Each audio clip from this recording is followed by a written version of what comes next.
All right, so today we're in our plumbing section and I'm going to show you how to make a fishing jug, okay?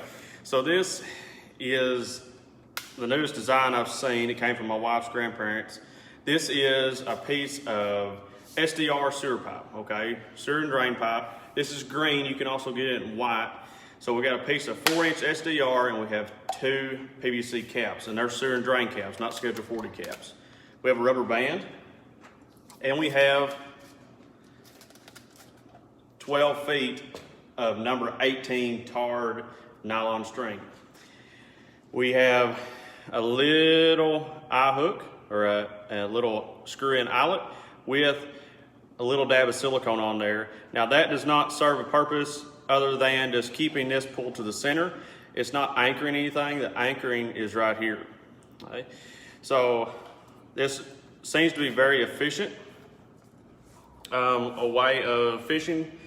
Now I don't have any hooks on here in the plumbing section. I'm not going to give you any hooks because I couldn't send you home with a hook.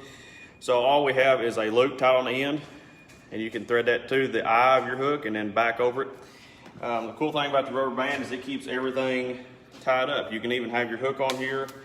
And that was one problem with using pool noodles or oil jugs or anything like that, is there's nowhere to put the hook, and the hooks get tangled up, and that's an issue, okay? So as again, 4-inch SDR pipe, 2 caps. This cost about $5 a piece, which is more expensive than what I used to use. I used to use the pool noodles and the oil jugs. And you can also use 2-liter bottles. The 2-liter bottles work great. One advantage this one has, it's a bright color. There's contrasting colors. You can see it better. And also, it doesn't drift as bad. One thing like 2-liter jugs and pool noodles, there's no weight to them. There's a little bit of weight to this. This will sit lower in the water, but yet float, but it won't drift as bad. The problem with drifting is you're fishing too fast. And one other thing, I have my name on there and my CID number. That's the game and fish number that they give me.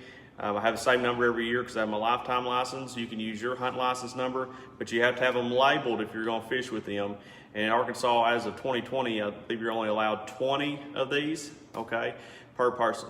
So let me show you how to make these. First, we got to start with our pipe. So this is sewer and drain pipe. Everything's on the table. It'll come out of the plumbing section. Have a tape measure and a Sharpie.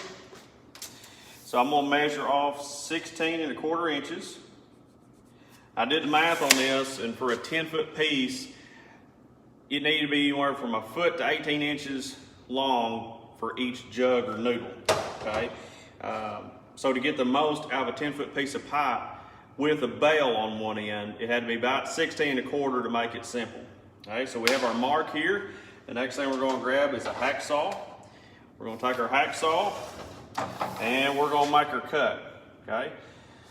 So we're just going to push and get our cut going.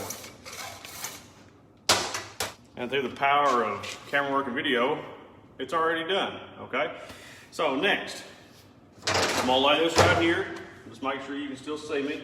I'm gonna take my tape measure. I'm gonna grab 2 PVC caps. So these are about $2.50 a piece. And one thing I like to do on any PVC job is I like to measure the inside of the cap. So we're at 1 7/8 inches. So now that I know that, I'm gonna make a mark at 1 7/8 inches on my pipe on each end. And that way, whenever I push these on there, I know they bottomed out and they went far enough, because that's a big problem. You don't want it to be partially on there. So now we have those measured. Next step is our purple primer. So this is a primer and a cleaner, and it's going to clean the pipe. Now, just out of habit, what I like to do is I will clean the female parts, the insides first, because if you're underneath the house or something like that, I can always lay these down while I work on something else. So I've made that purple where the pipe's going to touch. You don't want any trash in there like that leaf. We're going to wipe this on there really good. Anywhere those are going to touch. Now, it's actually going to make a chemical reaction with the glue, and it's going to almost weld this pipe together. Now we try not to make a mess. We try to be nice and clean, but yet get enough on there. As you can see, that's what I'm doing. Just wiping that all the way around. Make sure to go past the mark. I'm not really wiping my mark out, and you always got to turn it over because you're going to be missing a part. So that's all primed on that end. I don't want to prime it on this end yet because I'm going to stick it on the table. All right. So we have PVC cement. This is just regular cement. No heavy duty or anything. I'm going to wipe a really good amount on there. And we'll push that cap on. I'm going to hold it there for about 30 seconds. Okay? As long as I hold it there that long, it won't push back. There is a chemical reaction going on there and a heat, and it'll actually push that away, especially on something that's like 4-inch. You get like 1/2 inch, 3/4 pipe, it's not as bad, but you still need to hold it. So I'm just holding it here, letting that set up, letting it get sticky, and then I'm gonna flip it over to the other side. Okay, we're ready. Okay, so let's do this end. I always try to get a lot of that primer off, that way it doesn't end up on the table. Always kind of point the pipe down, that way it doesn't flow back down the pipe. Now it's just about being neatness and having craftsmanship in your work.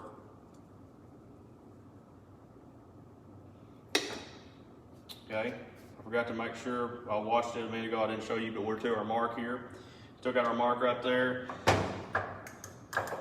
Get my PVC cement, we'll wipe that on the inside. Now you can put it on the inside, outside, doesn't really matter. Just make sure you get plenty in there. It acts as lubricant too. You want to make sure you have plenty for it to slide on there. You notice that hydraulic pumping action right there? See that? Okay, because we're trapping air in there. We're creating a vacuum chamber. So I'm gonna hold it on here and let it set. It'd be the same thing if you had water in here. Okay, so you're compressing this. So okay, now we need to measure the top of our cap. It doesn't matter which end you do. We're only gonna do one end. So we'll measure, it's 4.5. Okay, I'm not going to tell you what center is, and we'll have to make you do that math here in the plumbing section. So I'm going to find the center. I want dead center. Now, take my cordless drill. I have a 1/16 of an inch drill bit in there. Drill to the right. You can actually hear the air come out of there. We're going to take one of these small eyelets. See, small eyelets.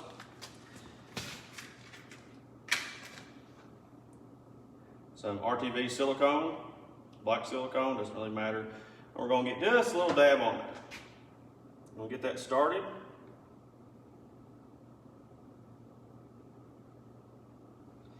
Okay, take a pair of slip joint pliers.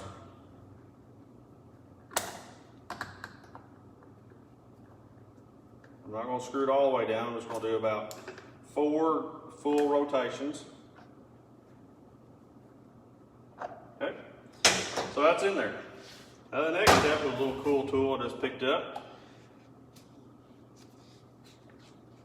Make sure you always put your lids back on there good. You don't want that spilling.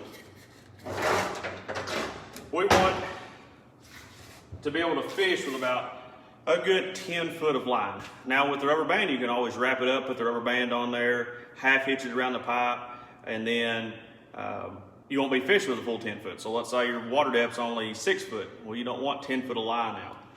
So what we have here is we have our number 18 tarred twine. We have it on a spool, okay? I had this spool a long time ago when I was probably a junior high student. Now, I know this table's 6 feet long. I've measured it, okay? So what I'm going to do is I'm going to take this end, for simplicity's sake, we'll hold it to the very end of the table. Come back down here to this end of the table. I'm going to pick up my twine, and we'll double that. Okay? So you say, well, you want a 10 foot, and you just did 12. Exactly, okay? I want to leave just a little bit to tie my knots and to tie around the pipe. Next step. Let's make sure you can see this.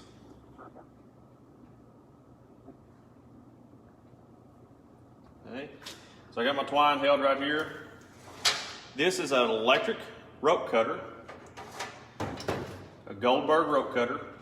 We'll turn it on. I'm going to wait about 10 seconds, and that blade right there is going to get hot. Now you can do this with a pair of scissors or a knife or anything like that, But this will burn the ends of this tarred twine, and also when it burns it, it won't fray, okay? It'll stick together. You can use this for any kind of rope that has some nylon in it. Paracord, it works great for. So we got our 10 seconds, and it's easy as that. We'll turn that off for safety's sake. We have that piece cut. Now let's come back right here. Hope you can see me. So I'm gonna take one end of this, and I'm going to go around the pipe. Now I'll give you all a diagram of how to tie a fishing knot, or you can look it up. So I'm just going to tie a simple fishing knot, a simple what we call a noose. Okay, 6 wraps, and around. There's probably a better knot out there, but I'm not a Boy Scout. Okay, you're going to pull it tight. You're going to cinch it down. I want that up in the lip of that pipe. Okay, so that took about 6 inches out right there, at least. We got another 2.5, 3 inches right there. So that's taking away our 12 foot, getting us closer to that 10 mark. And then I'm gonna take this other end. And you can use heavier line, but I know this will work in most of the hooks I'm gonna use. I don't like to use just a massive hook or like a number 5/0. So what I've been recommended, I usually use a 3/0 with a big eye, just a normal J or a soggy hook, however you say that. I'm doing this time with a offset circle hook, and that is going to be a 2/0 or 2/0. Okay, in old fishing terms, they just refer to the 0 as aught. Okay, so I've got a loop here. Okay, and I'm just going to tie it in a simple knot. Just come back through it. This will hold. It'll hold really well. That's how I tie all my trot line drops. And that's another reason I got the electric knife, is when you're doing so many of these, it really helps to have an efficient setup. So, there's a few more inches off your 12. Okay, has to be that long. Now I'm gonna just come over here. I'm gonna turn my Goldberg back on. I'm gonna let it heat up, and I'm just gonna trim these little ends off, make it look nice and neat and clean. Okay. Be very careful, because that's hot. So there goes that little end, my other end, and there we go. You gotta put it through the eye.